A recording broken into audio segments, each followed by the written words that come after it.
Hello বন্ধুরা, welcome to my channel cook as desire. তোমাদের সকলকে জানি অনেক স্বাগত আমার এই নতুন চ্যানেলে। আজ আমি তোমাদের সাথে শেয়ার করব এই সিম্পল বাসন্তী পোলাওয়ের রেসিপি। তোমরা এটা ঘরে অবশ্যই ট্রাই করে দেখতে পারবে। ভীষণ সুস্বাদু হয় খেতে এবং খুবই তাড়াতাড়ি হয়ে যায়। বড় থেকে ছোট সবারই ভালো লাগবে এই রেসিপিটি। বন্ধুরা, আর দেরি না করে রেসিপিটি শুরু করা যাক। Let's get started.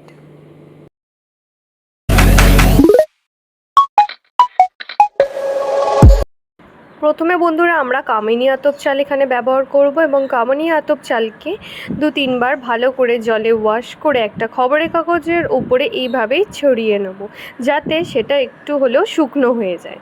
যখনই দেখবে এইভাবে শুকনো হয়ে গেছে, হাতে লাগছে না চালটা, তখনই একটা অন্য পাত্রের মধ্যে চালটা ট্রান্সফার করে নেবে। কাছে যদি খবরের কাগজ না থাকে, তোমরা সুতির কাপড়ের ওপর চালটা এভাবে ছড়িয়ে শুকনো করে নিতে পারবে। এভাবে দেখো আমি চালটা অন্য পাত্রে ট্রান্সফার করে নিচ্ছি। তারপর যে ইনগ্রিডিয়েন্টগুলো আছে একে একে সেগুলো মেশাতে থাকবো। এখানে আমি 1 ইঞ্চ মতো আদা বাটা এবং একটা শুকনো লঙ্কা ইউজ করেছি এবং সেটাকে ভালো করে মিক্সিতে পেস্ট করে নিয়েছি। এখানে ঘি অ্যাড করছি, তোমরা তোমাদের চয়েস মতো একটু ঘি অ্যাড করতে পারো। আমি এখানে 2 থেকে 3 চামচের মতো ঘি অ্যাড করেছি এবং আদা বাটাটা আমি ইউজ করেছি এখানে 2 টেবিল স্পুন। আমি এখানে শুকনো লঙ্কা অ্যাড করেছিলাম যখন আমি আদাটা বেটেছিলাম। তোমরা এখানে শুকনো লঙ্কাটা চাইলে স্কিপ করতে পারো, সেটা তোমাদের চয়েস। শুধু আদা বাটা এবং ঘি সেটাকে চালের মধ্যে খুবই ভালো করে মিক্সড করে নেব। খুব ভালো করে মিক্সড করবে যাতে প্রত্যেকটা চালের সাথে ভালো করে মিক্সড হয়ে যায়।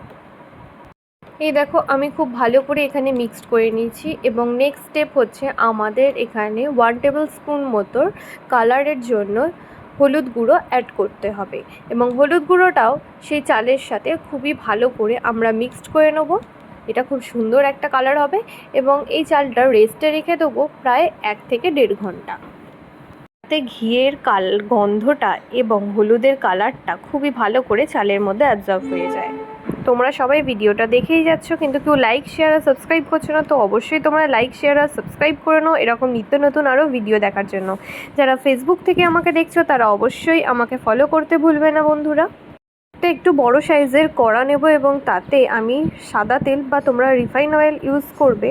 আমি এখানে রাইস অয়েল ইউজ করেছি এবং সেটা 1/2 কাপ পরিমাণে, এবং সেটা একটু গরম হয়ে গেলে তার সাথে অ্যাড করব আমি গোটা গরম মশলা এবং গোটা গরম মশলাকে একটু ভালো করে নেড়ে চেড়ে নেব যাতে তাতে থেকে একটু সুগন্ধ বেরিয়ে আসে।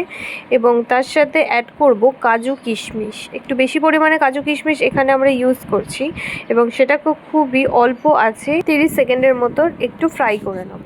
তারপরে অ্যাড করব আমাদের রেখে দেওয়া মিক্সড করা চালটা এখানে দিয়ে খুবই ভালো করে নেড়ে চেড়ে নেব 1 মিনিটের ওপর।